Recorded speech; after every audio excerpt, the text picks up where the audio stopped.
I know people are going to keep coming in, but I want to thank you, and we'll just let them come in, but we're going to get started because you all are on time, and I appreciate that. And I don't want to unnecessarily use your time, but I want to thank you for coming to our City of Mobile Vendor Town Hall. This is our opportunity to let you ask questions of the city, let us engage with you. I know you have a lot of people you sell things to, products and services to, and that City of Mobile is not your only customer, but we want to be a good customer for you. We want you to have access to opportunities to do work with the city, and we're going to present a wide range of topics, but we're going to do them fairly briskly and give you opportunities to ask questions throughout that you might have. This is being recorded, and it's being shown on live stream for anyone who couldn't make it here. So a lot of people are watching it at home, which is maybe you're wondering where some people are. And it's also going to be recorded, so you'll be able to watch it later if there are topics here or questions that you had that you kind of wondered what the city talked about. My name's Don Rose. I'm the Chief Procurement Officer for the City of Mobile. We have a bunch of city representatives that are going to talk, but we're going to lead off this afternoon with our City Attorney, Ricardo Woods. Ricardo?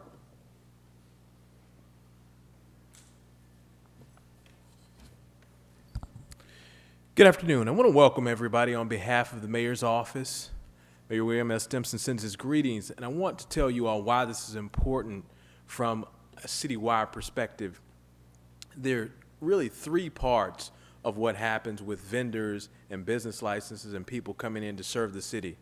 There's compliance, which is the legal area, my area, and what we must do at a minimum. There's character. There's doing things the right way for the right reason.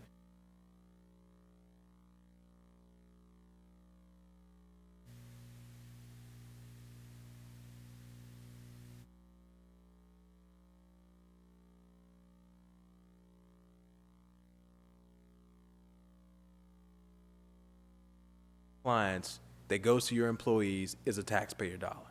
And so it's very important that we make sure that we include the entire city, hence the term One Mobile, looking at everything that we're doing holistically and making sure that you understand what our procedures are and are not and what's in place. From time to time, we let a number of contracts.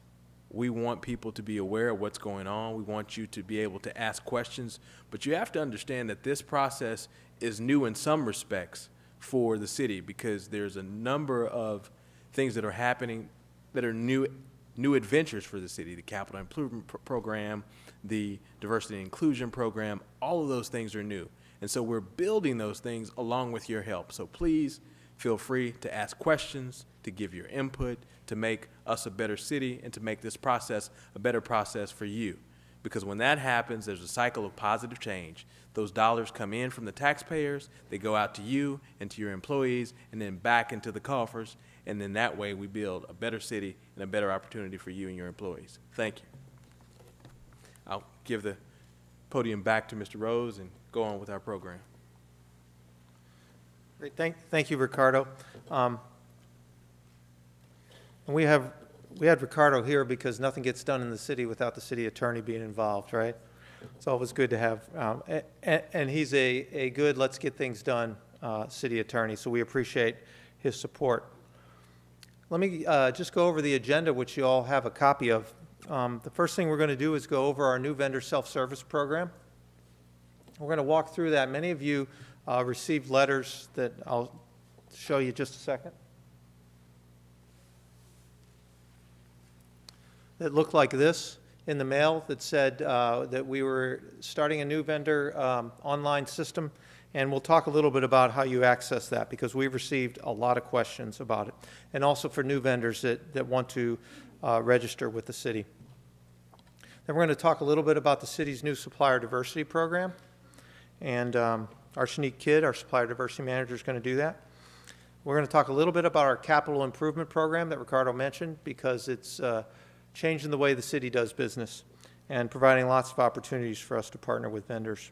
And we're going to go through some bid opportunities. They're going to be available in various departments. And you're going to get a chance to meet some of the people who are behind those bids when you see them posted, and the people who make the decisions about who the city's going to buy from.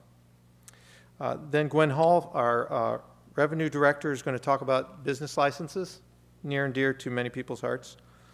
And then Archanique Kidd is going to talk about some vendor networking and education opportunities that we do that's part of our supplier diversity program. So let me start with Tammy Belcher. Where's Tammy's right here. Tammy's our accounts payable director, and Tammy and I are going to go over the new online vendor self-service. And please, if you have a question, do you have the microphone? Here, it's right here. We'll let you talk in the microphone just to capture you on the online, but please be sure to ask us questions as we go through it.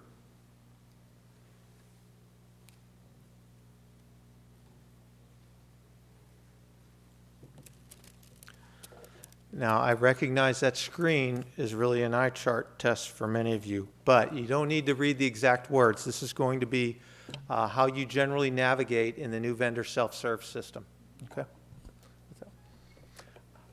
How many of you got this letter? Many of the people in the room? How many of you had a really hard time figuring this out? Not so, a few? Okay, good. Let me first say that vendor self-service for vendors who are established and receive this letter, you don't have to go in and set up your account and maintain your information if you don't want to. You are a registered vendor with the city. That information that's in there is good. Tammy's going to write checks to you, right, Tammy? Yes, she's going to continue to write checks to you. However, if you register and set up your account online, you're going to be able to communicate with the city online. You're going to be able to see all the transactions in your account. You'll be able to see the checks that have been sent. You'll be able to see the invoices you've submitted because those get scanned up into the system. You'll be able to see your purchase orders. You'll be able to change very easily the name, email address of the person that you want Tammy or the purchasing agents or anyone else to communicate with your company. You'll also be able to register the type of commodities that you're interested in receiving bids from the cities. Some of the functionalities of this program are not completely ready, but a lot of them will be. And so it's not a very hard process to get signed in, but I want to walk through it real quick so that everyone can do it and those who might be watching can also see that information. Do you mind flipping the slides for me, Tammy? I'm going to stand over here so I can see it.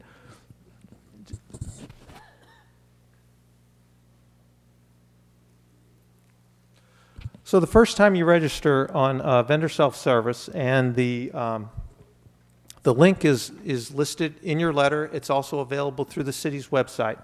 It's mobileselfservice.tylertech.com. And you will see a screen like this that says, "Welcome to Vendor Self-Service." And the first time you get there, you have to click the register button. So click that button and go ahead, Tam. It's the red box that I have enclosed there. And you click that, and this screen pops up.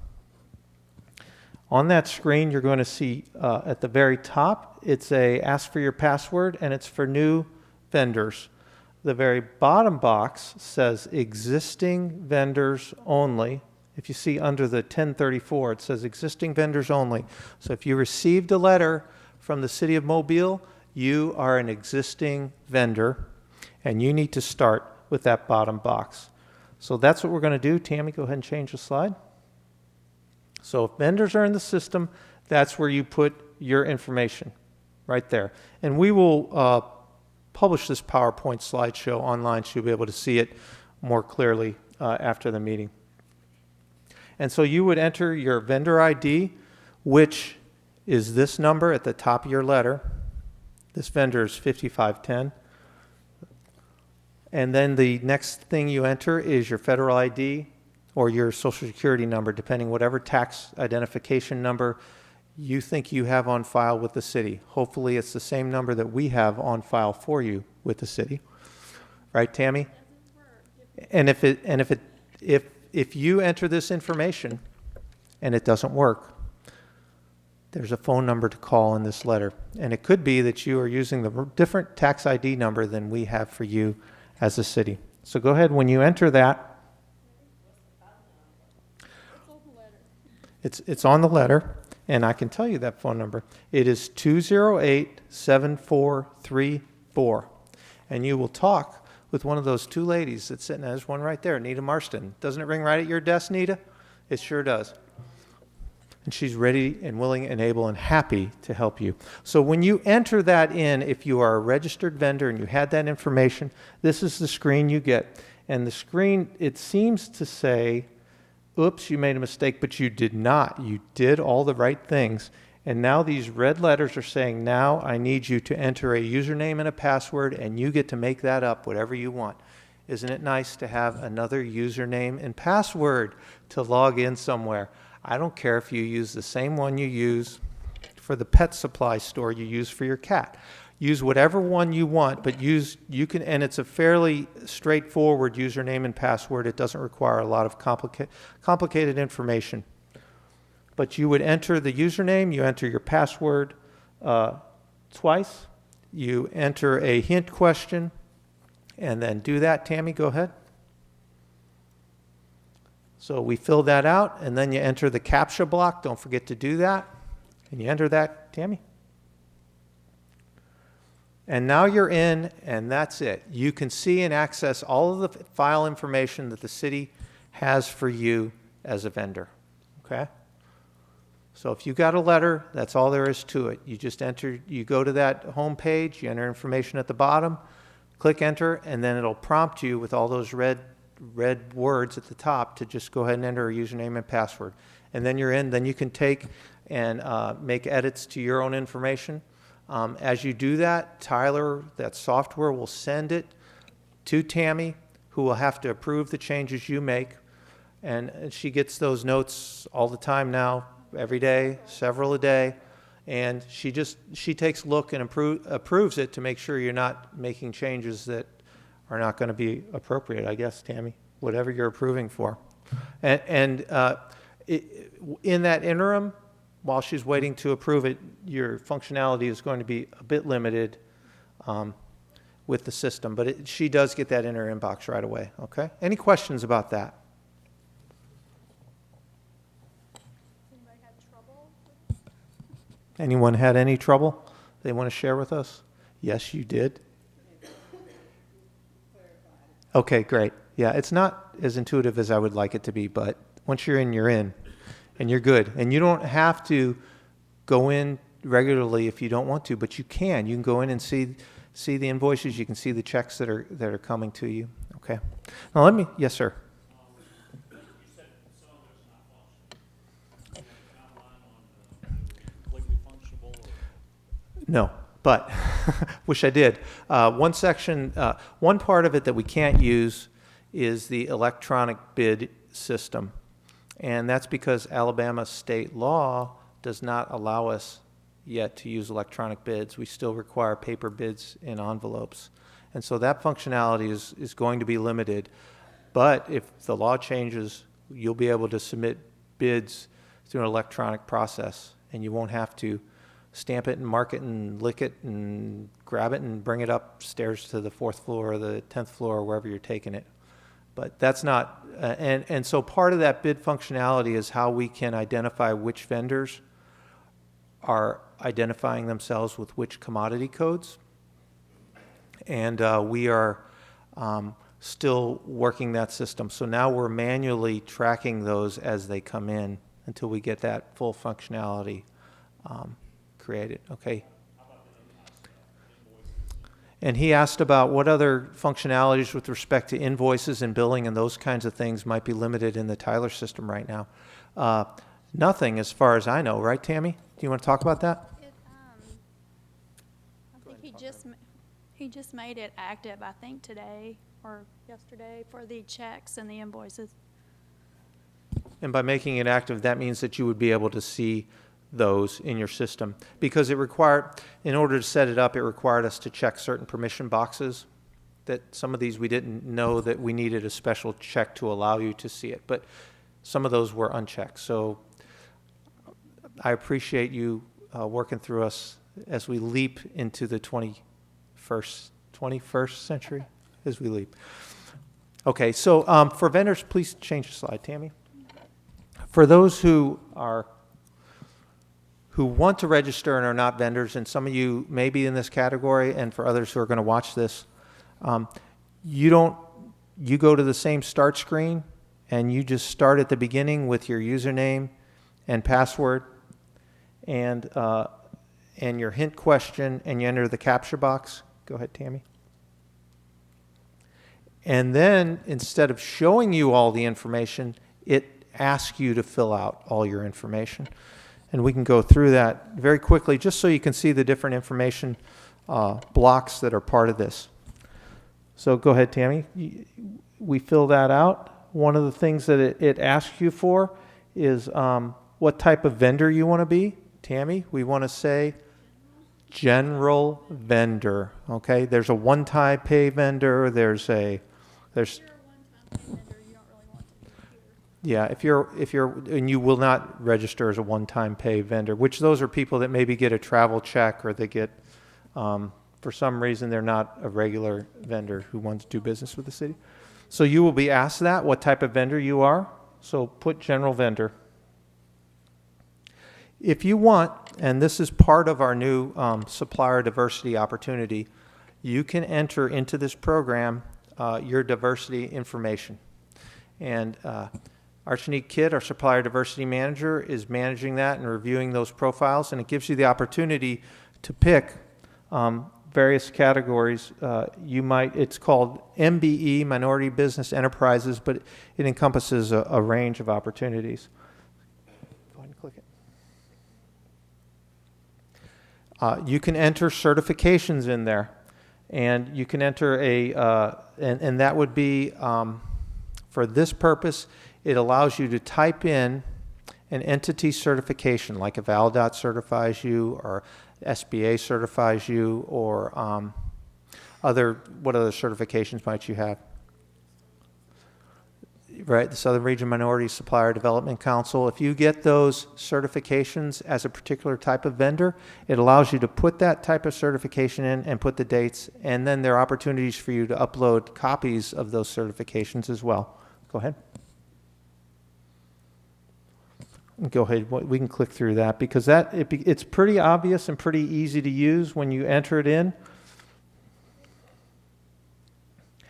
And it gives you some drop-down picks for minority options, which include mostly racial at this point in there right now. Is that right, Keisha? And also service-disabled veteran. So it allows you to pick from a drop-down of classifications, and you can pick multiple.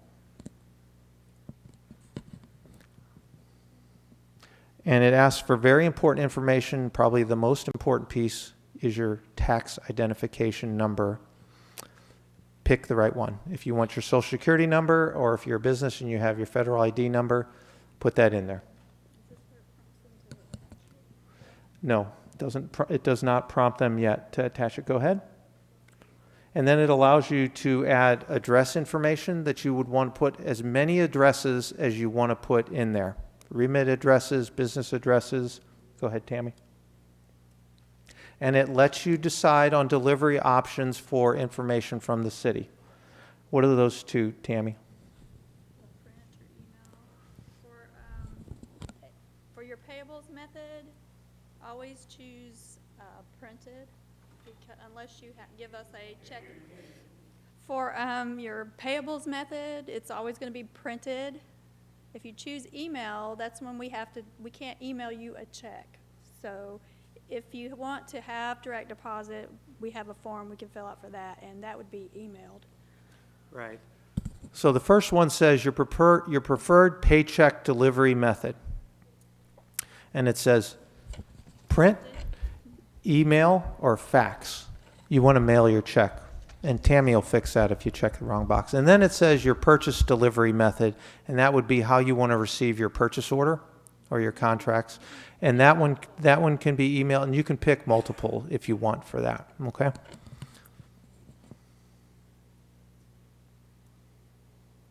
And then you can add multiple contact pieces of information, go ahead, Tammy, and you can put, here's my accounting person, here's the person who's my salesperson, so you can indicate multiple contact points.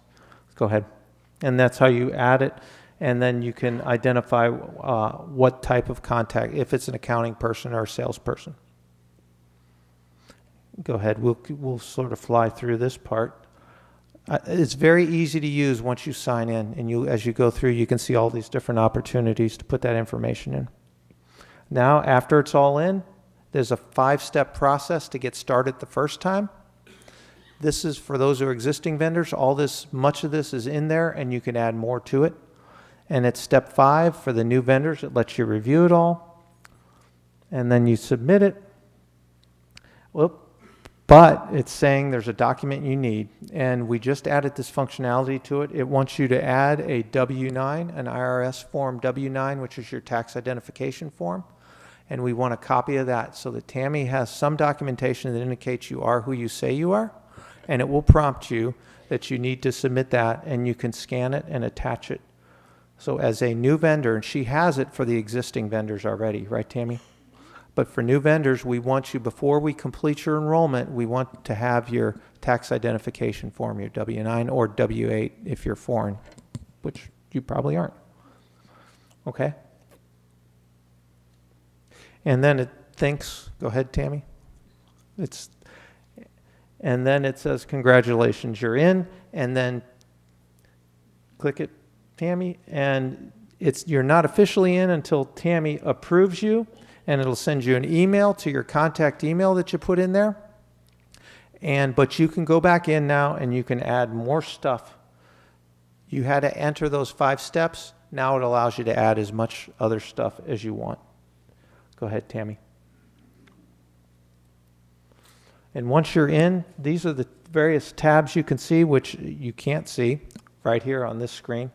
But that's where you can see your invoices, your checks, your purchase orders, your contracts. And you can click those boxes and look at that information. Go ahead. Now there's also an opportunity for you when you're inside to add commodity codes. And you know what commodity codes are. They're categories of goods and services that you want to be interested in hearing from the city on. And it's a drop-down search menu where you can just search for the item or for the code number. Click on it, add it, go ahead. And then it adds those commodity codes to your menu, and then those are affiliated with you. And then it allows you, again, as I said, you can 1099 bids, checks, invoices, POs, contracts. If any of those are in your file being sent to the city or you've sent to the city, they'll show up here. Okay. So as I mentioned, what's next? We're going to continue to grow this possibility. This is going to give us lots of options, we hope, for you. Hopefully it'll make it easier for you. Again, I recognize it's another login system. But if you have a question with respect to what the city or a contract you had with the city or an invoice or check, you can just look right here and find that information. And there's that phone number. Any questions about this before I move on? Yes, ma'am.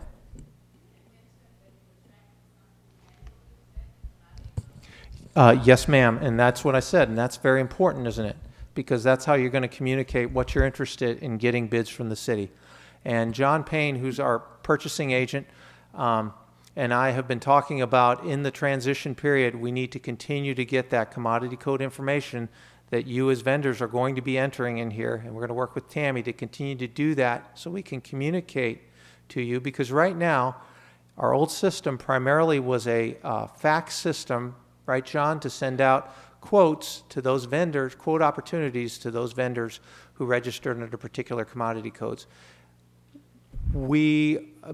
Our communication opportunities in this new system are not fully developed, and we are working on that. So we don't want to lose you because you've told us here that you want to hear about abrasives that are being let out for bid. But guess what? I'm going to show you another place where you can find what's being let out for bid for the city. But yes, ma'am, that is an area that I'm very sensitive to. But we thought, you know what? This is so important to just march ahead. that not everything is completely ready, but we just wanted to start giving you this functionality. We just moved over to this system as a city on the 1st of January for all of our accounting and purchasing functions. And I think that's it for this particular topic on vendor self-service. Any other particular questions? This is a great break opportunity. And we've got a guest in the room that might just want to say a couple words to you. Our mayor, Sandy Stimpson, is here. And we appreciate the mayor's great energy in pushing us to just move forward and make progress where we can. Mayor, thank you for coming. You just want to say a few words to our vendors. Yes, sir. Very short. How are you this afternoon? How's everybody? Good. Well, we certainly appreciate you being here. It's part of our effort to make sure that we not only talk about being transparent, but trying to present ourselves in a way where we're open to whether it's your suggestions or your criticisms, so that you have an opportunity to express yourself. Because in expressing yourself, and if we hear those voices and we try to kind of fill some of these voids and holes that have been, created over the years, we will be able to come together as a community and give more opportunity for many that have been blocked out in years past. And that's really the deal. When I think about what Don Rose is trying to do and what Arshanique Kidd's trying to do, even though we've been functioning as a city for a long time, doing the things we do, there was just so much room we felt like for improvement. And so I'm just grateful to be a part of it, and just hopeful that by doing what we're doing, it truly will create more opportunity for those that want to do work with the city. Because there's a lot of things that we have on the plate to get done, and no 1, 2, 5, or 10 people can get it done. There's going to be opportunity, and we've just got to get the systems in place to give you the chance to do that. So, Don, I'm grateful that you've called a group together so they can meet some of the city employees and put names with faces and hopefully collaborate and do a better job than what we've been doing in the past. Great. So thank everybody for being here. Thank you,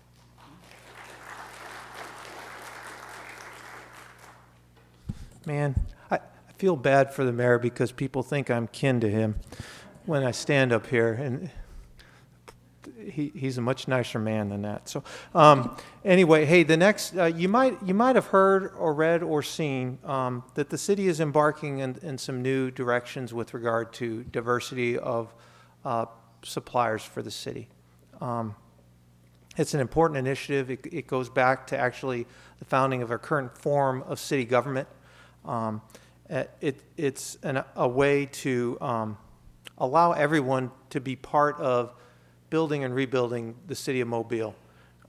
So in that context, the city did some progressive things in that we hired a procurement director, which was me, and a very experienced supplier diversity manager who came to us after 15 years of working, creating opportunities for all types of vendors at Moz. And Ms. Arshanique Kidd is going to talk a little bit about some of the initiatives. You've probably read about some of them in the paper or saw it on TV, and we can explain some of that now if you have questions and what it might mean for you as a vendor. So right now I'm going to introduce Arshanique Kidd.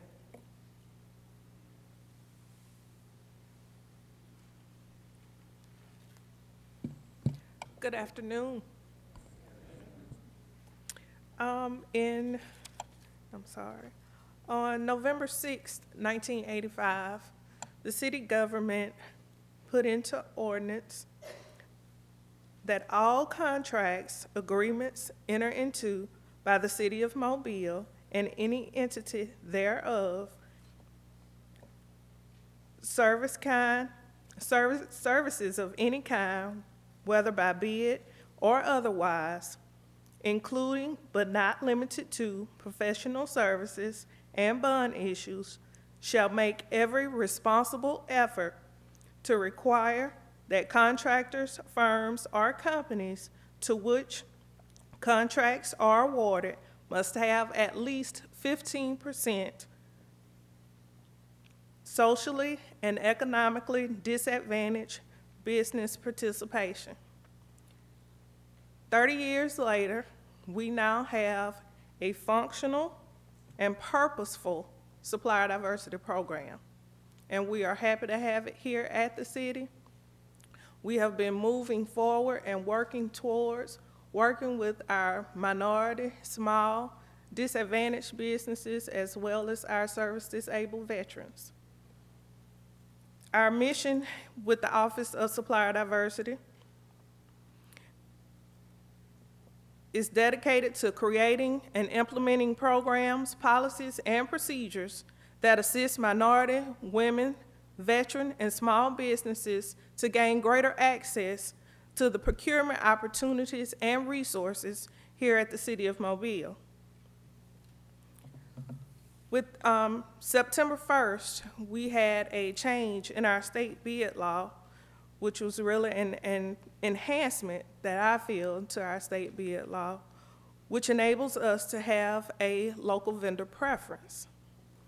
The state law authorizes local preference for acquisitions under the competitive bid law. Local preferences do not apply to contracts for improvements to public property under the Public Works Law. Residents that are responsible bidders, the city may award a bid to a responsible bidder with a place of business within the city or its police jurisdiction if the bid is no more than 5% more than the lowest responsible bidder.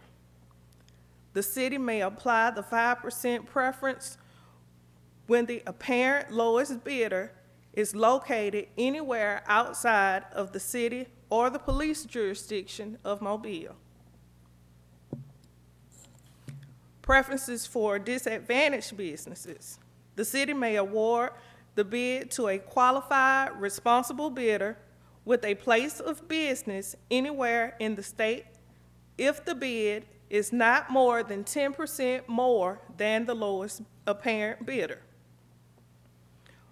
For purpose of this preference, a qualifying responsible bidder is a woman-owned enterprise, an enterprise of small business as defined in Section 25-10-3, a minority-owned business enterprise, and lastly, a veteran-owned business enterprise or a disadvantaged business enterprise.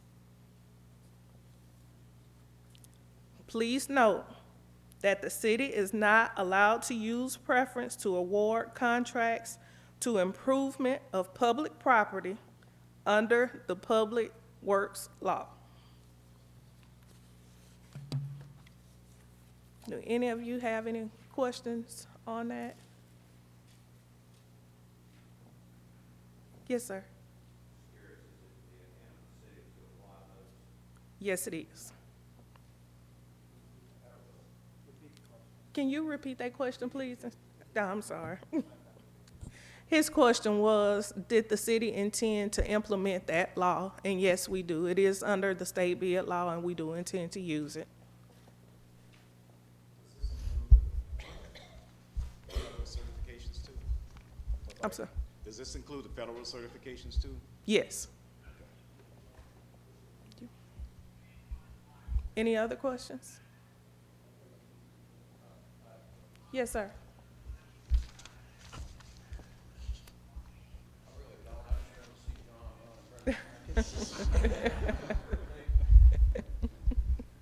Is the 10%, there's 5% for mobile business, 10% for small, Out of state. pardon me? The 10% is for out of state. Well, I thought that was Well, for the 10% is a small business that is in the state of Mobile that is competing against a business that is out of state. Okay. Okay? So any Alabama business that's any of those categories in the state of Alabama gets a 10% preference under the state bid law under any out-of-state, over any out-of-state business. Does that make sense? Yes, yes. So the question is, does the 10%, is it the same for a small business as it is for a small disadvantaged minority business? Is it 10% for any sort of a, they're all the same, same? That's right. The Okay. way the new state bid law was written, and it was written like every wonderful piece of legislation, as clear as mud in some areas. However, it did say one of those preferred categories was a, quote, small business. So a small business, the state legislatures decided that a small business in Alabama should have a 10% price preference over any business outside of the state of Alabama. Actually, the statute did define that. And I think we've included it, actually, I don't know that we have, but in our guidance handout that we gave you here. I don't know that we, and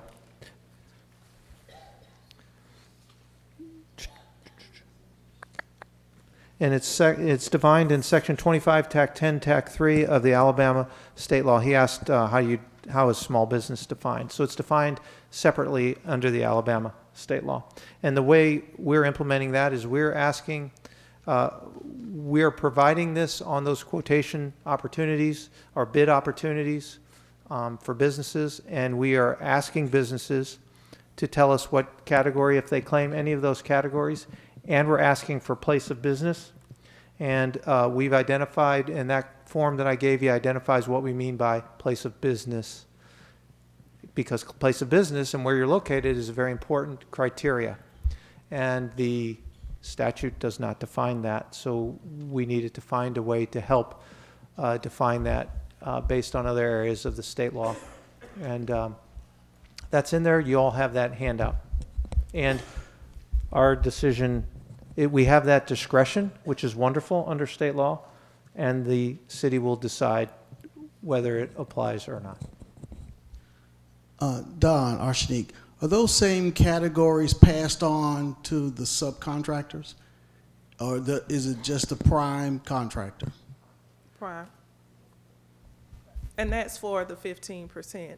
Now, these particular, the local preference only applies to service contracts. It cannot go towards public works.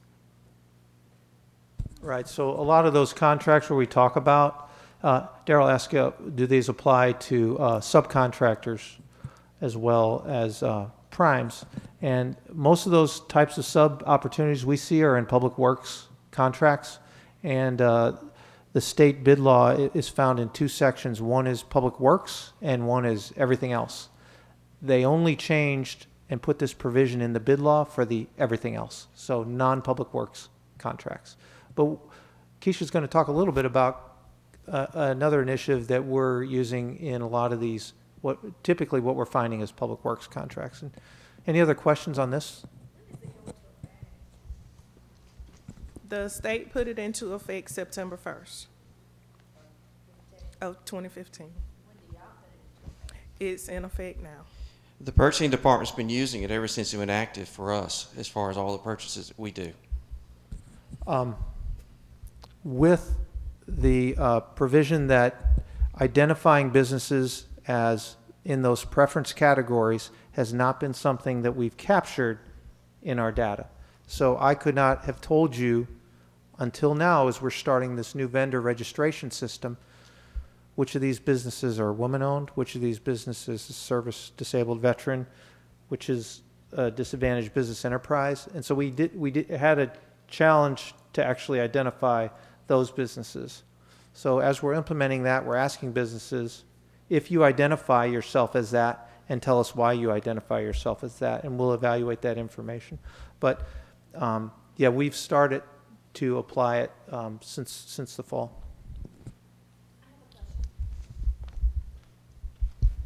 Since we have obviously competition with Baldwin County, and there's a lot of people who drive across the Bayway, do the people who actually live in Mobile and pay Mobile taxes get the vendor preference, and do Baldwin County people get our vendor preference? The citizens of Mobile. The location of the business is in the city or the city's police jurisdiction is where that geographic preference applies. Generally, as against people outside the police jurisdiction, 5%.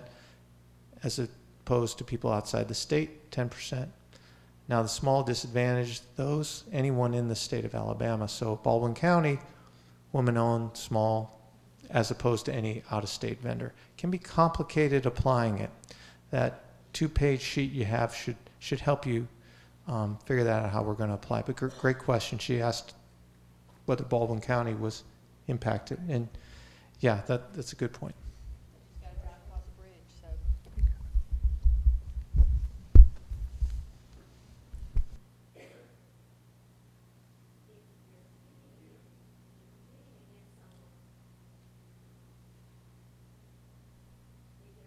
Against someone that they have a place of business in Mobile, but their parent office is actually not even in the state of Alabama. They merely have a location here. Are they considered locally owned or not? I'm sorry, I keep jumping in front of Keisha, only because Keisha's been working some other issues and I've been working this one for her. The state legislature did not choose to go down that road.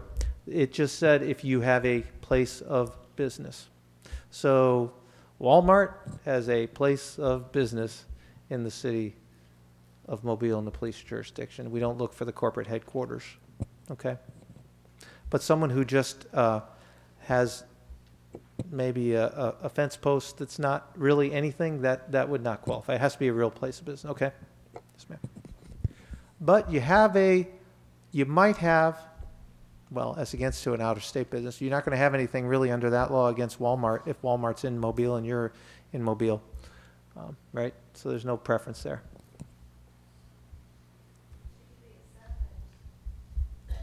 She could be a subcontractor, though, couldn't she? I'm not sure. Explain that. Could she be a subcontractor instead of the prime, or no? For the service contract. It's just a prime. No, not on service contract. Okay.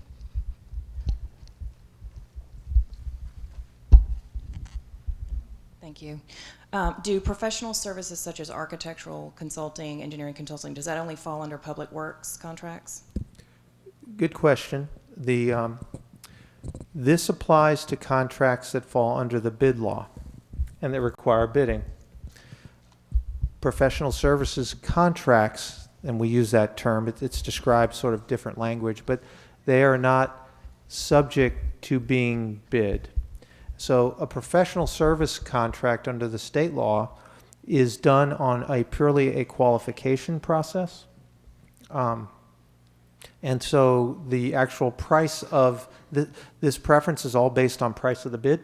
So the way a professional service contract is awarded, the city decides what it wants for that service. It's like hiring an employee. You look at the resumes and you pick, and then you negotiate a price with in your mind, the best qualified vendor. Now, to say that there still exists, and we are still thinking about, and we'll find a way to start to track what Keisha mentioned regarding the ordinance, the city ordinance from 1985, of us trying to be conscious of awarding 15% of the work to diverse, disadvantaged business enterprises. Okay, so there's some consciousness of that. Professional services contracts are arranged in a different way. Okay. Good afternoon. Good afternoon. Ms. Kidd, you mentioned usage of certified DBEs. Yes, sir. As regards to contract opportunities, will you utilize some type of listing to search for and advertise those opportunities to those DBs on those certified lists, for example, with ALDOT? Yes, sir.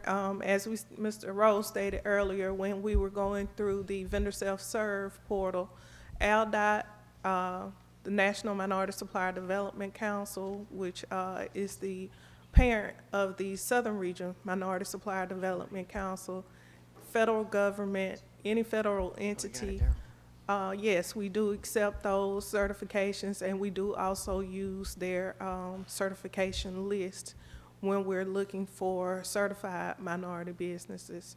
Currently, with our program and those prime contractors that we have been sending out information to, we have used ALDOT's list, but we have been mainly looking at those entities that are here within the city of Mobile. That's where we're gonna start. That's where we're gonna look to first before we go to any other location or any other company. We want to make sure Mobile is first. And with that said, if we don't have any other questions on the local vendor preference rule, we're gonna move on to the disadvantaged business enterprise compliance form. And that is also one of the forms that was provided for you all out front when you came in.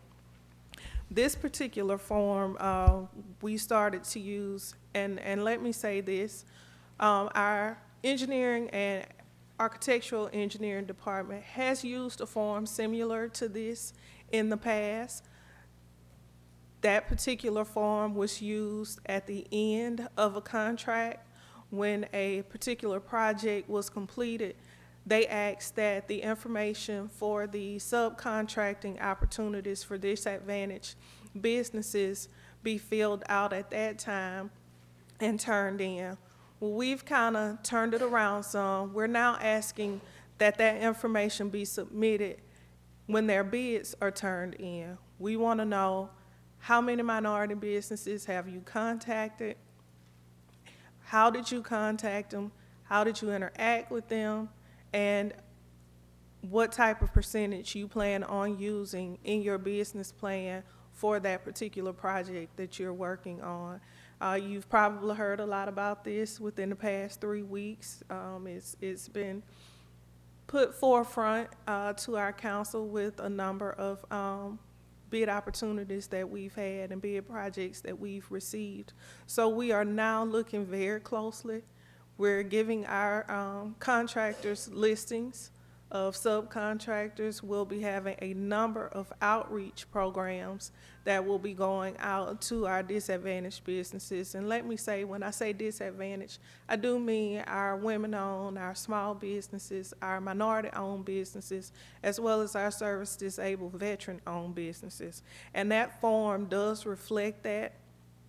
We have given, if you'll look, we've given some specific instructions on how it needs to be filled out and the information that needs to be listed on it in order for us to be able to collect that information and also make sure that our prime contractors are utilizing those smaller businesses here in the city.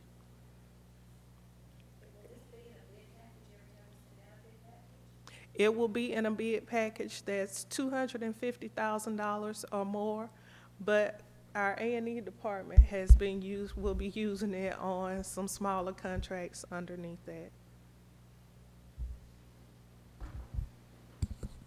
This form will, almost all of those bid opportunities have pre-bid conferences, and those forms are discussed at those pre-bid conferences. And we encourage potential subcontractors, and we'll show you how you can see the opportunities for these contracts will be advertised. But we encourage potential DBE subcontractors to attend pre-bid conferences and network with potential prime contractors at those events. Yes, sir.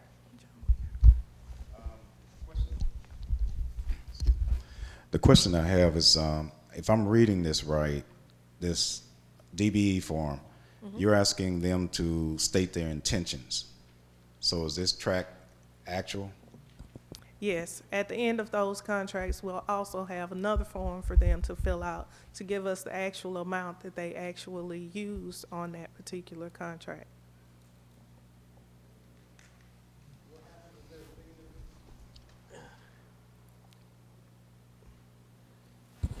So the question was, what happens if there's a big difference? Okay. Very good question. Then, yeah, because look, this is a good faith effort that we're asking of vendors. We are very conscious of vendors being sincere in filling this out. There is not an absolute cut on your bid is going to be thrown out if you don't reach it, but we will be talking to vendors that aren't making the effort to do it. And there may be a point where vendors that aren't performing the quote-unquote good faith effort become non-responsive bidders.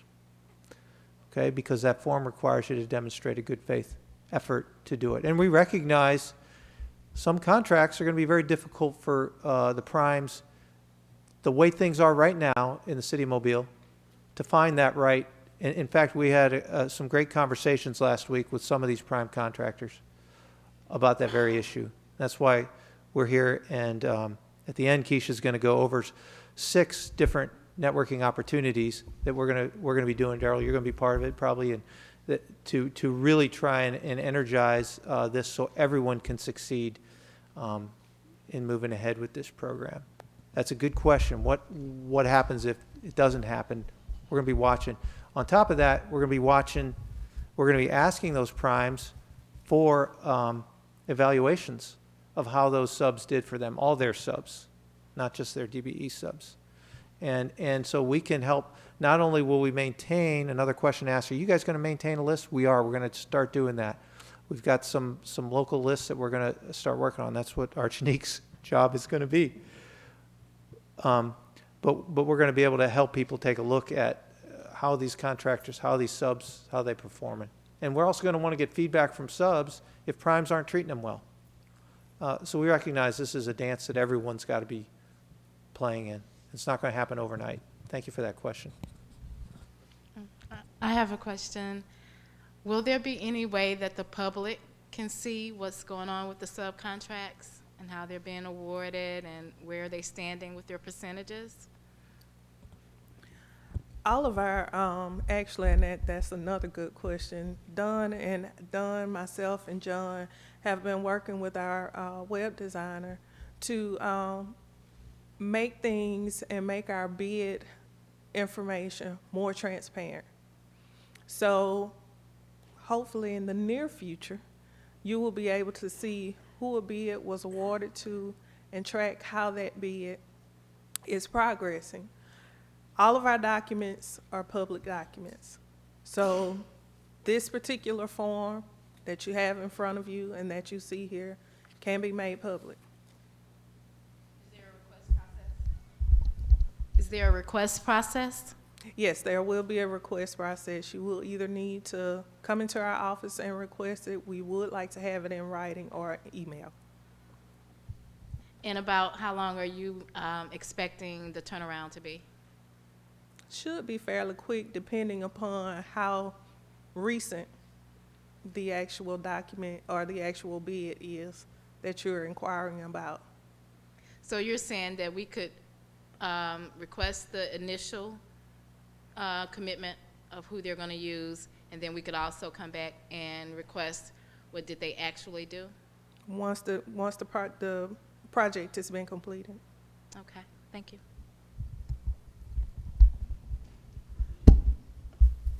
I want to back up a little bit and ask you a question. The primes that you're talking about, are you going to be able to monitor them as far as their relationship with the DBEs? When you say monitor, you mean as far Monitor as the progress and also the payment method to make sure everything is fair. I know about that is another step within our process that we will start to build on as we go along. Okay.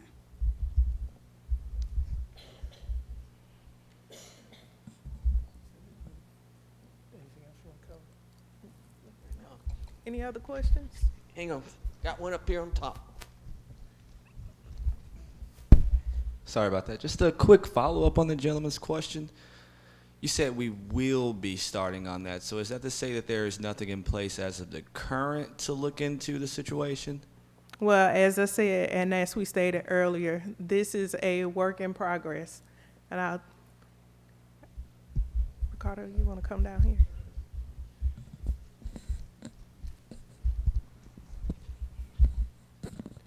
excuse me.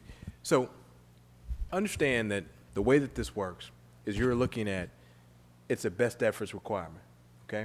And so this is, when we're looking at doing this, we're not micromanaging what is going on between the prime and the sub directly. We are monitoring it.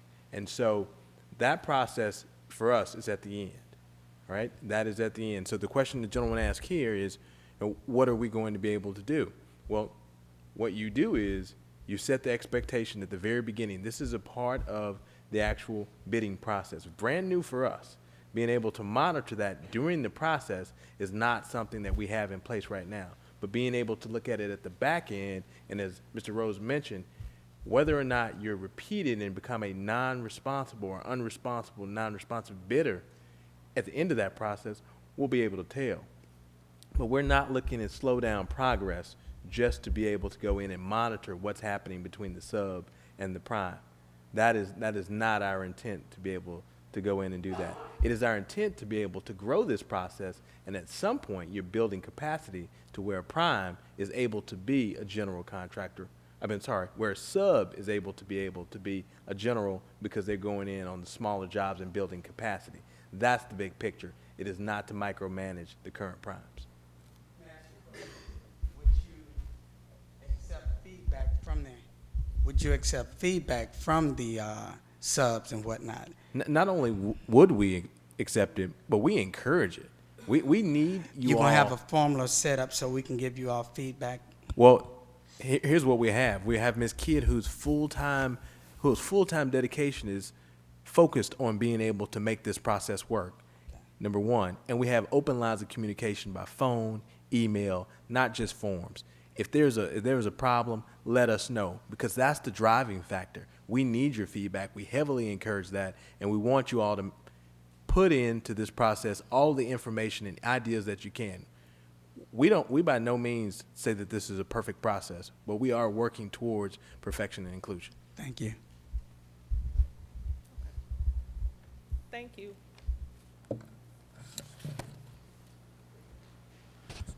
Thank you, Arshanique. Look, I really appreciate those questions. I know a lot of eyes are watching us. It's a lot of other governments are doing it. We're looking at the models in other large cities.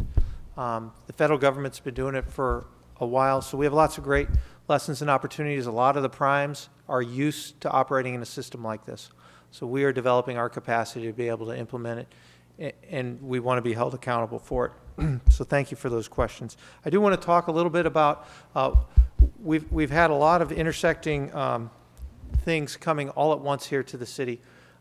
One was our new software system, another was our supplier diversity system, and the mayor referred to a third one, which is our capital improvement program. $21 million a year being devoted to city infrastructure work over the next 3 years. Diane Irby was supposed to be able to come. She had some personal issues she had to deal with, so she can't speak to that. But we do have some of the engineers and architects that are very involved in implementing this program here. I just want to tell you, I think, Arshanique, did we put a list of the capital projects? You may have, it's a colored sheet, I think, or it's got a list of all the capital projects that were funded for this fiscal year. It's an amazing amount of work. This is what's giving us the opportunity to develop a supplier diversity program, because there's real money out there and real projects and real opportunities to do work to rebuild the city. This money is being spent. Some of it's professional services, some of it's contractors, some of it is working to do improvements to a lot of public facilities. And I'm not going to talk about it as much as Diane would have, but I will tell you that she is improving the transparency of that program. We have some of the vendors, contractors here who are helping us implement the capital improvement program, and we're going to develop a web accessibility piece to be able to watch what's going on with these capital programs. And so that you can see what kind of bid opportunities may be coming, what are the next projects that are going to be open, and how the completion is going. Now I want to talk a little bit about the various ways you find out what's going on with the city bids, and we're going to talk about what's going on in some specific departments and meet some of the people that actually are the deciders on who gets the work that the city's going to do.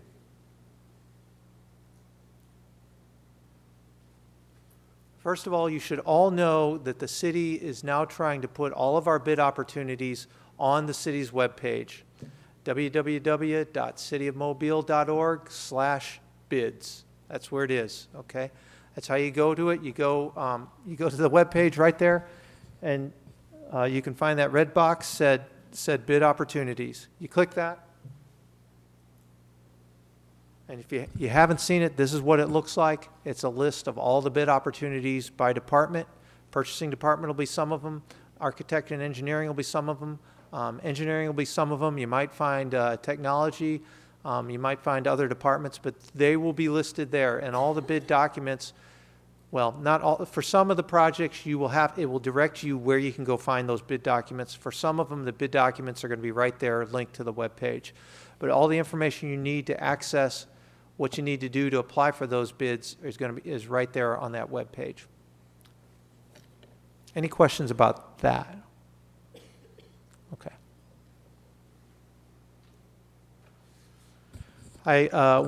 We're very lucky to have here today Kim Harden from our Architectural and Engineering Department. Kim is a busy beaver before the City Council. I think tomorrow's City Council agenda, she probably has 5 or 6 contracts ready for council approval, at least when the agenda I saw it. But Kim heads up our Architecture and Engineering program. Kim, thank you. Hello, everyone.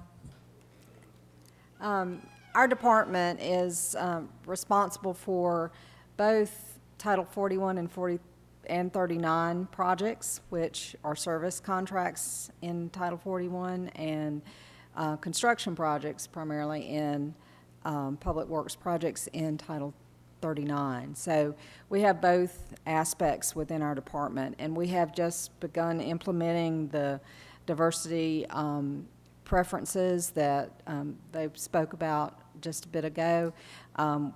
We're getting those in our bid documents, and so those will be something that we'll be considering when we're opening bids in the future for, well, actually today I think we opened the first one that had that information included. And so we will be doing that on all our service contracts. And as they spoke about, it does not apply to the capital improvement projects that the public works projects, the construction projects at this point. So let me tell you a little bit about what we have going on. We are working with the other departments, Parks Department, to get a lot of the capital improvement projects out to bid. Those are primarily public works related projects, so it's under the state bid law. Contractors would need to go by the state bid law. If it's a project that's at $50,000 or more, you have to have the general contractor's license or specific to the particular type of work. For these projects, we generally require a bid bond when you turn in your bid to us. Then we usually require a performance bond and a labor and material bond. We have insurance requirements that the city uses and that are very specific and have certain endorsements and limits. Okay, for the most part with capital improvement projects, we are requiring the builder's risk as well as a part of the insurance. So there are a number of requirements. When you're looking at our bid packages, all that information is included, and you would need to be aware of it and be sure to include those aspects with your consideration of how much your bid's going to be. The projects that we have going on that are out or will soon be out to bid are a variety. We have painting contracts, we have site work contracts, we have sidewalk improvements within, like walking trails within some of our park facilities. We have fencing. We have just a wide variety. A great number of these are somewhere around the $50,000 range or less. We have some that are a bit more. So you might want to take special interest in those projects and see, where you might fall in the category of being a prime contractor or a sub. We also handle some of the CDBG, the community development money that is provided by HUD to the city. Right now, we have a project that's being bid that's some interior renovations, and it has mechanical and electrical and then architectural work, sheetrock, things like that. So there are a lot of subcontracting opportunities for those projects that are a bit larger like that. We are also working on the cruise terminal, and there, I have to look at the list because it's long of things that we are going to be having different bid packages come out soon. Right now, we have the painting, interior and exterior painting packages out for bids. Mechanical and electrical is also out for bids. Also in March, we'll have some architectural improvements out for bids towards the end of the month, as well as some site work. There's also a little bit later, like in another April, May range, we're going to be doing some carpet, casework, exterior signage, interior signage. So there are a lot of different aspects to getting the cruise terminal ready for the cruise ship to start docking in November. So be on the lookout for those advertisements in the newspaper and on our bid site on the city website. Yeah.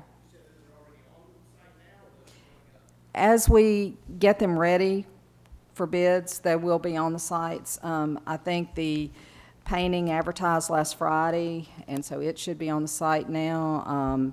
The electrical and mechanical advertised Sunday in the newspaper, so it should be on the site. But as we're ready with the documents and ready to start issuing documents for bidding, we'll have those on the site for you. So that's another group of things that we have going on. The other aspect of our department is service contracts, and we facilitate and monitor the different service contracts, not everyone that the city does, but a great number of them, elevator, escalator inspections, fire suppression system inspections, pest control, janitorial services, dumpsters, those types of things, and also demolitions that go through our city's nuisance abatement process. So those are all considered service contracts and fall under the Title 41, like I was speaking of earlier, and would be subject to the preference rules. We have a number of contracts that have already bid and come out this year. Many of our contracts are annual. Some of them are like we do for, say, 3 years, but we have an option after the first year of saying, yes, continue, or no, we don't think we want you to keep doing our work because it wasn't up to the standard we expected.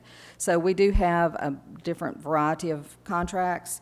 For instance, in the, it looks like September, so like August or so, we'll have a bid package for DDC controls at the History Museum to inspect and do preventative maintenance, that type of thing. We'll have something on fire suppression system inspections in the fall as well, but summer, the bid package will probably come out. Right now, we have a fire sprinkler system for inspections and maintenance for various facilities that is going to be on the street. So we have a lot of projects that are going on all the time, and these, again, will be on our city bid site as well as advertised. Any other just kind of general questions or specific questions you may have about our work that we're doing? Okay, great, thank you. Oh, and I have cards if you want to talk to any of us in our department a little more directly. about specific opportunities, and I'll put them on the table as you walk out, so you'll have a chance to pick one up if you want it. Thank you, Kim, and sorry for stepping right in front of you just then. Didn't mean to be rude.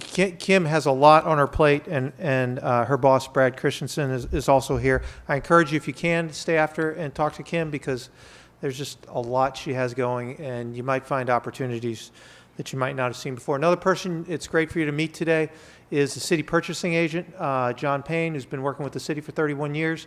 John oversees the acquisition of a lot of stuff, a lot of the products we get. He's also working on right-of-way lawn mowing contracts, ditch maintenance contracts. John's got a lot, and he's got a lot of his buyers are here. So, John, if you want to come down and introduce yourself and talk for a bit.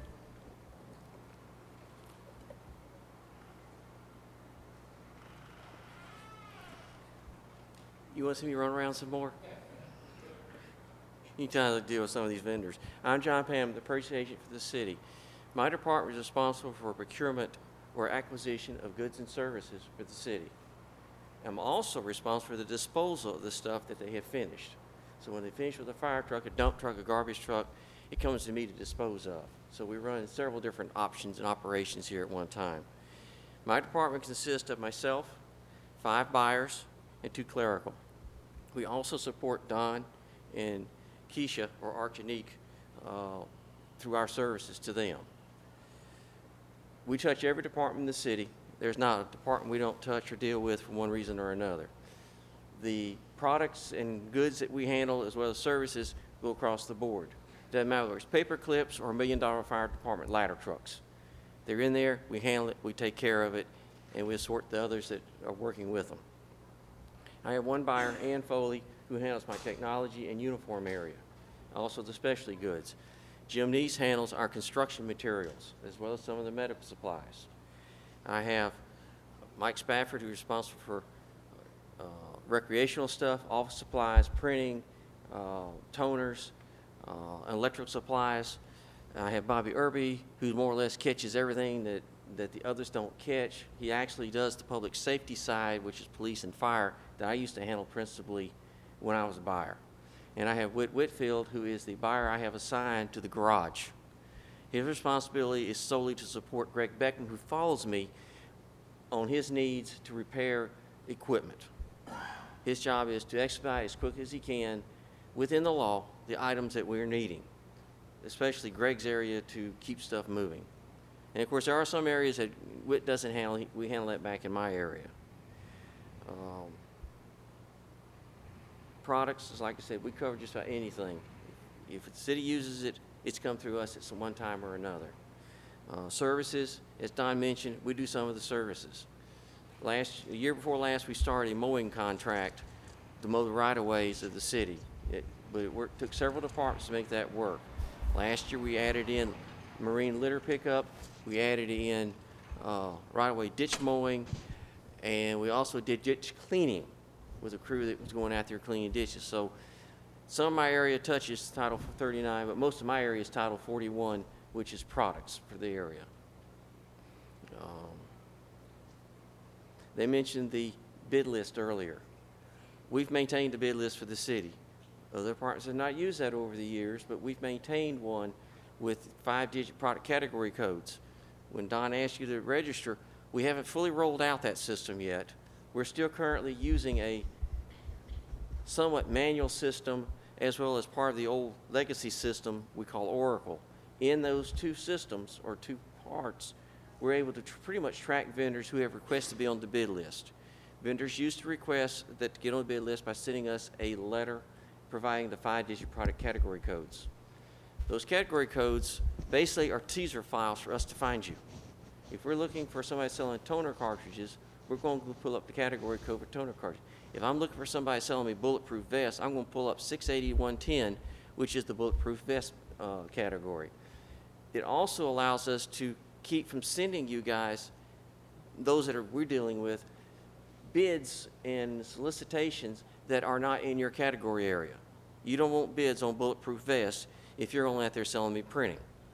At some point, we send you a slew of these things which aren't applicable. You're going to ignore whatever we send you.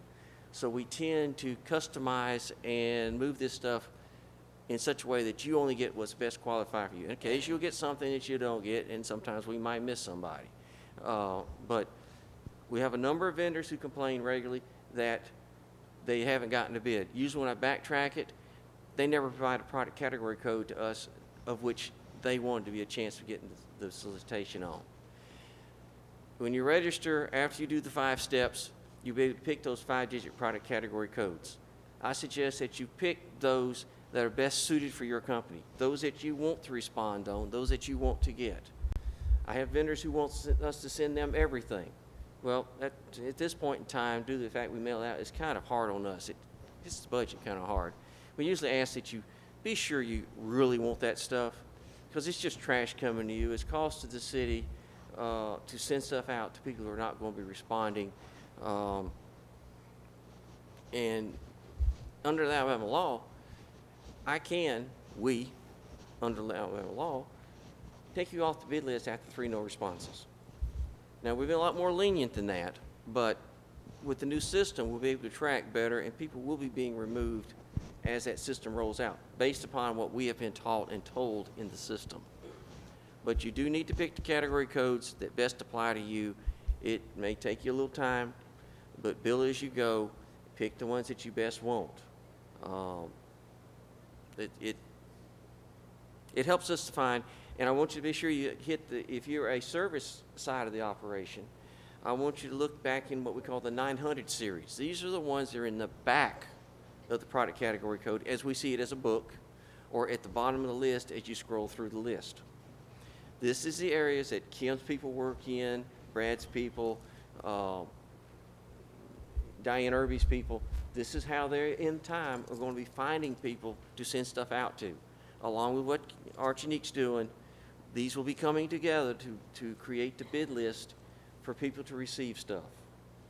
So we only have a few people currently in our legacy system and our spreadsheets in the service area, the construction area. That's because they were kept separately someplace else. The departments kept them to themselves and really didn't bring them to us. Now we're asking that if you're doing a service, you're doing construction, go through there. You know you may contact a department. Go ahead and register the 5-digit codes, get them picked, get them into your profile. So that way, when we do it, when they do look for people, that you're there. And you'll need to maintain it. And if you change what you sell, go in there, delete it out. Take it out. If you add something, add it in. If you were only selling water treatment chemicals and now you moved over into road treatment stuff or herbicides or stuff, you need to go back in there and select under poisons if you're doing herbicides. Believe it or not, it's called poisons. Select the categories that best apply to you. But it's going to be used as a teaser. It's going to be used as a search engine so that we can find you. So working between the registration of what Archinique's doing and what we're doing, it will be better able to find people. As Don put back up here a little while ago, our stuff's up on the bid sheet. Our bids are on the bid page. Everything we sealed bid goes on the page. We don't leave it off. Now there are solicitations that we may do on occasion. Here again, it goes back to the product category list that we will put out spot quotes that are of a quick turnaround time. They will not make it to the bid page because they are a 3-day or 4-day turnaround time on the quotation. It's something quick, easy, and that we need done quickly. Sealed bids are stuff that are in excess of the state bid law or will be potentially in excess of the bid law if we foresee the usage going throughout a year or time frame. So anything that's definitely over $15,000 for us is going to make the bid page. And it'll be there for a couple of weeks. It'll be placed out there, and there'll be a lot more rolled out on as we get further along on there. But as Don put earlier, we've had to move forward. Some of these pieces are coming in spurts because we're finding some issues within the software programming that we implemented. Little quirks, little things that are working out, which are working out fine. We solved several major ones yesterday, and we're moving along as we go. It is functioning. We are doing quotes. We are doing bids. We are issuing purchase orders. We have the functionality that we need to function to keep stuff moving. That's about it. I mean, we talked about the local vendor preference. Purchasing, as I said earlier, has always kept that in place. It was originally a 3%. When they changed the law in August, we moved to the 5 and 10 level to go ahead and match that, and we apply it to everything that we procure. It doesn't matter what it is, it's applied, unless by law we can't do it. All right, that's about what I've got. Any questions? Hang on a minute, let me get the mic down here, or I'll run it around, Bobby, if you want me to.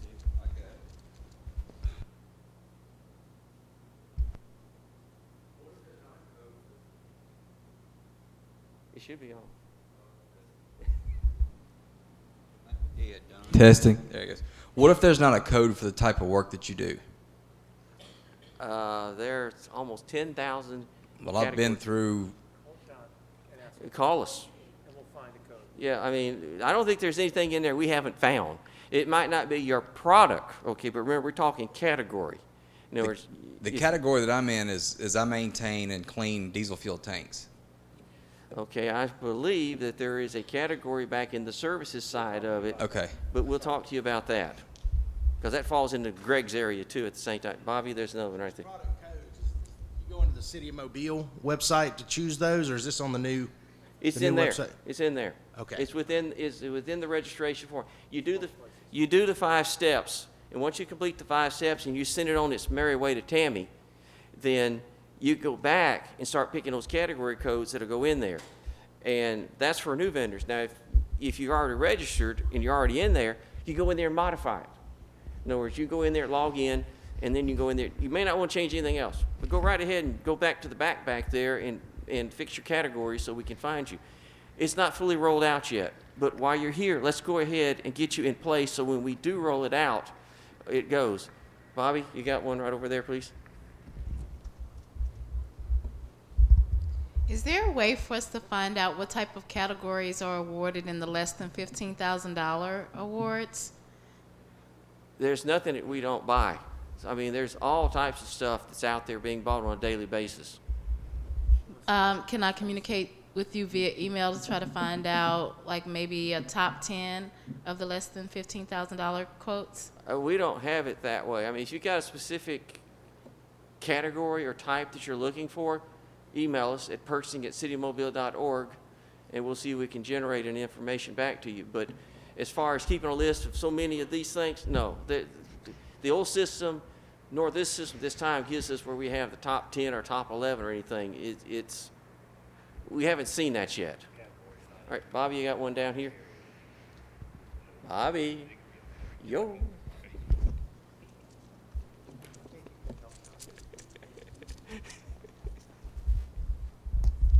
So explain it to me how it works. If someone at a department, they call you and say, I need 10 boxes of paper clips. Do they give you a preference? Hey, would you send this bid out to so-and-so? No. They don't do Believe that. it or not, we have contracts. A lot of the high usage items are contracted in our system. Most of the people in our departments know they know the items, they know what to look for within our system. There's 17,000 commodity item numbers. Remember, commodity codes and items. Items are actual specific things describing a specific paper clip, whether it's a number 1, number 2, number 3, number 4, or jumbo. Most of those within our system are contracted. They place a requisition, and we process it out from there. We already have lists for our fax machine, for instance, office supplies. If there's an office supply item, right, we walk in there, we will write it up, Mike will write it up on a list, we'll fax it out. He walks up front to the fax machine, he hits a button that says office supplies, and it goes to everybody that's on that fax list or in that queue within that fax machine, and they then get the quote from us. Okay, so I've been on the portal and I've added all the codes that I think are applicable to me. So eventually in the next 2 weeks or so, I should be on that fax machine list for all of those codes. Well, this is part of the piece that we have a slight bit with. There's a little quirk right now. All right. In the past, we always got the letters, and we physically knew who they were in there. All right. When you register in there, the system doesn't tell us you're there. And that's something that Don and I have been trying to figure out the best way to figure out who's there in the new system. Now, we know who exists already, but we've already talked to Tammy to a point, and we're trying to figure out the best way to determine who's been added to a list. Now, once we get the list in, once we get the piece for the bid set, we call it the bid module, in place, there's a vendor selection thing in there where we can go pick categories and start doing stuff. Now, if you want to back it up with a letter just to cover yourself, feel free to, but understand you still got to put it in the system because at some point we shift people up. Buyers change off and on or move in different areas, or if one of them's out, if Mike's out who does office supplies and we're backed up, Bobby's going to wind up buying the office supplies, or I'm going to sit down and grab into the system and start grabbing office supplies and start putting the quotations out or whatever. And this is for items that are not contracted. Great. Yeah, go ahead. Great, thank you, John. I appreciate that. You had anything else you need to cover? I don't want to keep folks too long, but let me just explain on what he means by contracted items. And by the way, is that list out front of upcoming contracts that we're going to bid? So you have, and there's a handout for certain categories of items, like office supplies. The buyers will generate a list of, say, the top 500 commonly used office supply items, and we'll send that out to any potential office supplier that may want to provide those items. And they get the list of 500, and those suppliers put a price for each of those 500 items. We take all those office suppliers' bids in, and we decide who's selling those number 4 paper clips for the cheapest price. And that person may be selling the number 4 paper clips for the cheapest price, and the yellow highlighter markers for the cheapest price, and the staplers. And Joe's office supplies may be selling the number 3 paper clips and the red markers and the et cetera at the lowest price. And so we will then predetermine for typically, I think, 6 months to a year period, depending on the type of contract, that those are the vendors that are going to be awarded. When those items are ordered by whatever department, all those number 4 paper clips are going to go to Joe's office supply because he got, okay. Now, we may be moving to an online cooperative purchasing agreement type shopping system. A lot of cities have done that. But the value of our model is that it is a bid that follows the state bid law because accumulation of office supplies over a year is more than $15,000, and so it needs to be bid. And it allows us to allow local vendors to participate in the sale, multiple local vendors as opposed to just one, to participate in the sale of office supplies or medical supplies or maybe toners or different types of equipment. Anyway, so that's a long explanation for maybe an easy question, but we are really trying to be responsive to the commodity codes. We are going to try and find a process to review those when they come in, when people are entering commodity codes, so that we can add them to our mail out. But you may find a lot of office supplies, for example, are not being sent out because they're already been contracted out. I do have here from the motor pool, Greg Beckham. We have already been here going over an hour and a half, and I'm really sorry for being here so long. I appreciate your patience. Greg buys the cars. Greg buys the, Greg is in charge of that. Greg, why don't you come down and talk about what you do, introduce yourself, and take a few minutes, and then people can talk to you afterwards. Good afternoon. My name is Greg Beckham, Equipment Services, City of Mobile. Part of my function is purchasing of new equipment, but we also take care of the fuel. We assist with the disposal of equipment. The mission that I've been given is to move forward with more fuel-efficient vehicles. In the last 12 months, we've put 33 hybrid vehicles on the street. 2 of them are big trucks. Everything's working out well with it. One of the things when it comes to the bid process and equipment, it's very important that I get to know the people that I'm dealing with, simply because we're now trying to put service plans on our equipment so that whomever we buy it from will service that vehicle. That helps us all because that gives us a sense of ownership. You don't sell me something in the middle of the night and run off back to Chicago with my money. All right. When I ask for quotes or something from a salesperson, I just want to get a ballpark on what it costs, simply because equipment goes all the way down to weed trimmers, all the way up to track hoes, fire engines, I do not know the price of these items. All right. Generally online, you can find some things, but it's always better to be able to go to a local vendor, put your hands on it, see how much the city can afford.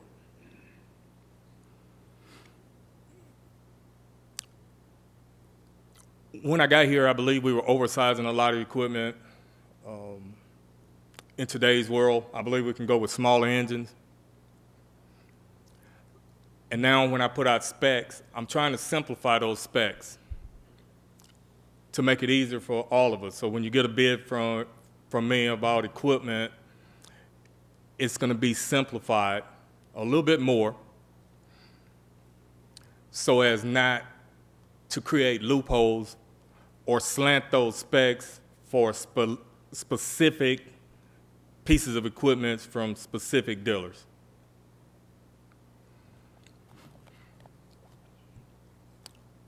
Do anybody have any questions? Good. Going forward. Greg's a straight-up guy, can you tell? And he's putting the motor pool back into shape. So, and he is out really doing some great work. We have Reginald Heston here. Reginald is from Community Housing. Reginald, if you want to talk about some of the projects you all are doing and bid opportunities for people. Thank you, sir.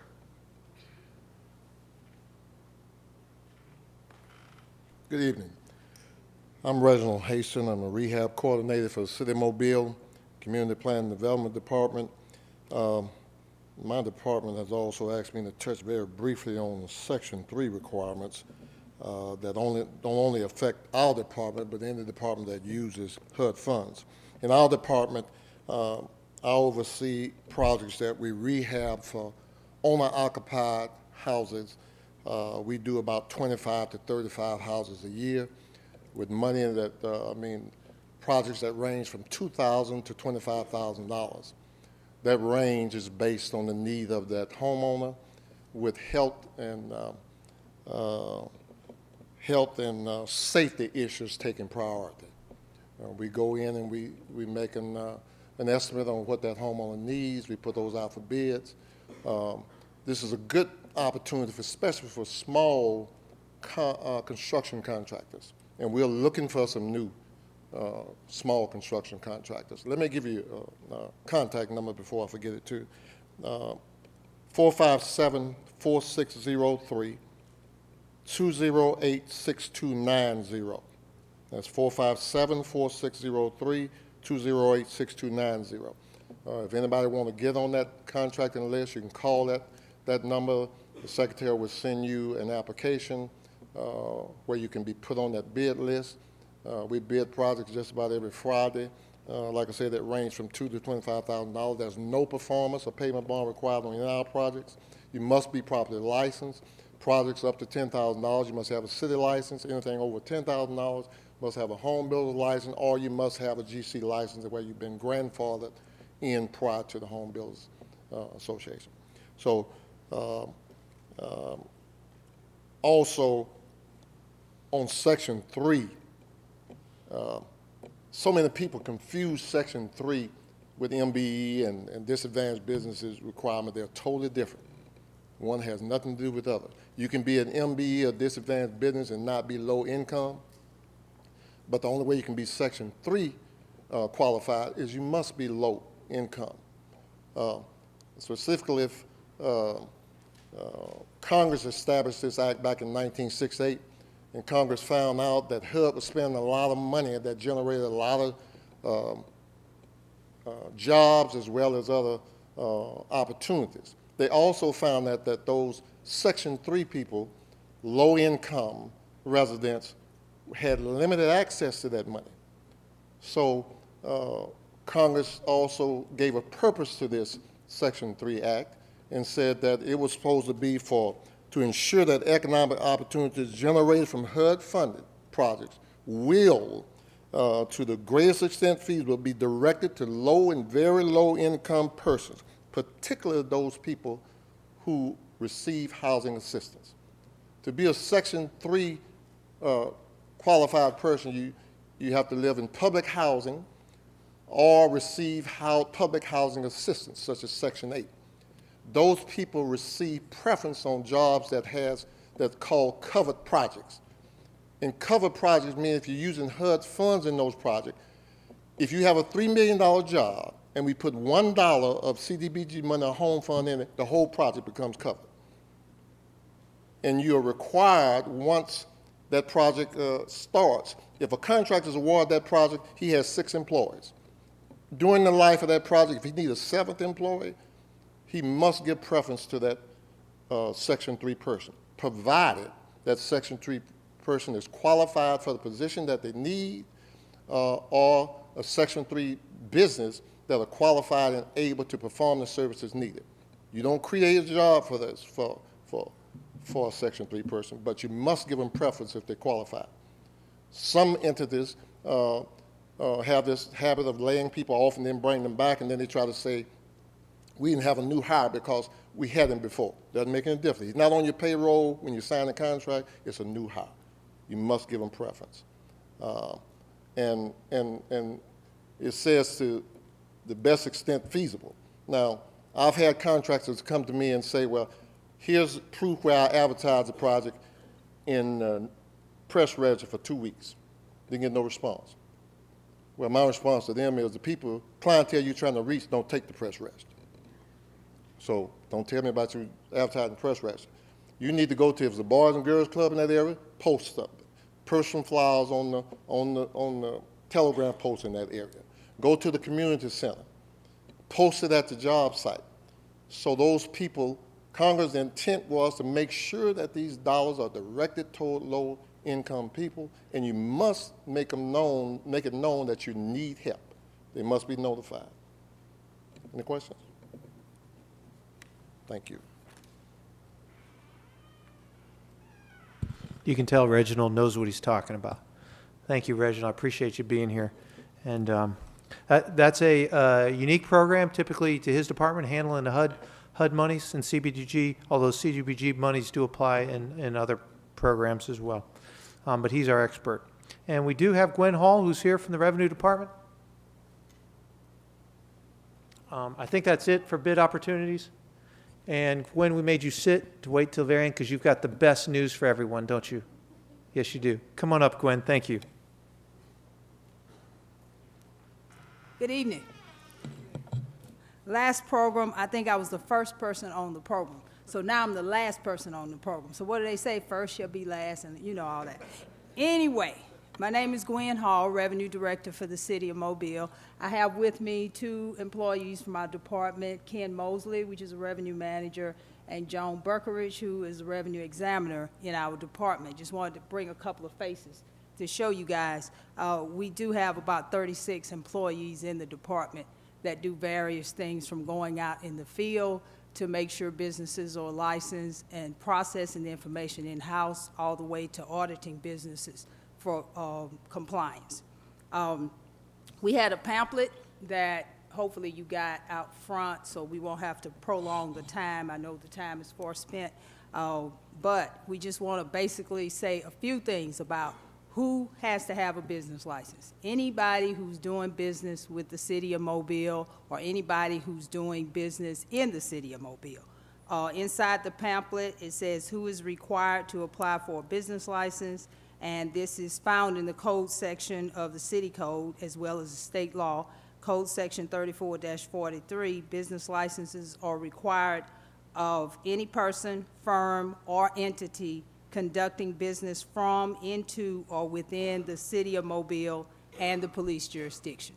So that should include everybody. I think I heard some opportunities when, in the beginning, when Don began discussing this program, that I want to work closely with them to make sure we get some things up front a little bit better than maybe on the back end. So we'll get together and talk about that. How do you get your business license, or where do you register? In the same pamphlet, it tells you at least 4 different ways you can register. We have an office upstairs on 2nd floor, South Tower. That's our main office. And once you get off the elevator, you're right there at our office to get your business license, secure your business license. or we have a satellite office, because times before we've heard that it's very inconvenient to come downtown because there's no parking, or there's limited parking, or it costs to park. But we have a satellite office out at Municipal Park, and I think we have that address. We call it Revenue West Office at 4851 Museum Drive. So it's at Municipal Park across from the museum. You can get your business license there, or you can go online at cityofmobile.org/revenue and register online and get your business license there, or you can do it by mail. You can call our office, we can send you a form, we can have an investigator deliver a form. We want to do whatever we can to make sure you secure your business license. We do collect taxes as well. I don't know if that's as big a concern for this group, but if you are a contractor or a subcontractor, usually you pay at the source, so your taxes are handled there. But some of you may have to submit taxes to us if you have a business that sells office supplies or whatever, so we collect that as well. But we just want to make sure you know that you are required to have a business license. This is how the city is able to provide all of these different contracts that you guys are interested in securing. So we want to make sure we do our part and you guys do your part. Do you have any questions? All right, Don. Thank you, Gwen. And I will say, unlike a lot of cities, we are very diligent about making sure vendors have a city business, don't we, John? Make sure they have a business license, because that's an advantage if someone wants to try and do business here and they don't have a business license. So we follow up with them. Can slow things down sometimes, but that's another reason why it's nice if we can have the business license, maybe upload it to your file, and that would be great. Yes, ma'am. I had a question about the fees for the business licenses. I can't answer that. There is a minimum fee to secure a business license, which is $128 for the license, a $10 issue fee, and $8 zoning fee. So that's the minimum. And then once you, after 60 days, you're required to submit how much you actually gross, and then it's based on what you actually make. That answers your question? Okay. A steal of a deal, right, Gwen? Yes. It's a good deal. Okay, I think that's it for our presenters, except we want to let Archanique give a roundup of a few future events, and these are designed to be small sort of roundtable workshop events, I think, right, Keisha?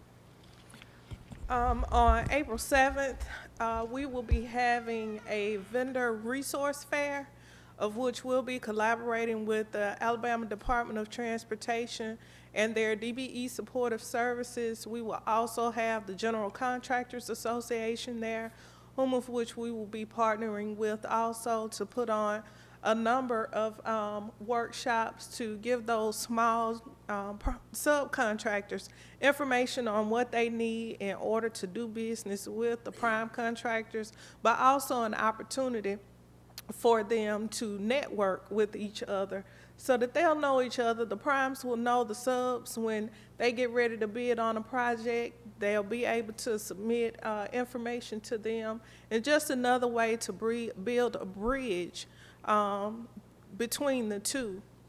We'll also have, and I'm sorry I don't have my sheet in front of me, but we'll also have a small business banking workshop, which will be on May 12th. And within that particular workshop, that's going to be a workshop that will have a panel discussion of bankers, business bankers throughout the city to talk to you all about your business banking, most importantly, having a relationship with your banker. Many people don't know that that relationship can sometimes be what gets you from that small business to that medium-sized business. So we want to make sure you have that information as well. We'll be inviting SBA also to talk about their loans. In June, we'll be back with the General Contractors Association.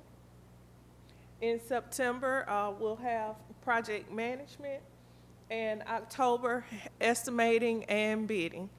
So we'll have dates of which will be posted on our website. Hopefully by October, I'll have my own web page, and you all will be able to see all of that information as well as other information that we'll have to share with you. You want me to close? Okay. Thank you all for being here with us today. We hope that the information you receive has been beneficial to you and helpful to you. Please make sure that you see one of us, whether it be Don or myself, John, or any of our purchasing agents before you leave to get contact information. I will also be sending you all out an email with our contact information also, just so that you'll have it. We want to make sure you know how to get in contact with us and know where we are. Thank you so much.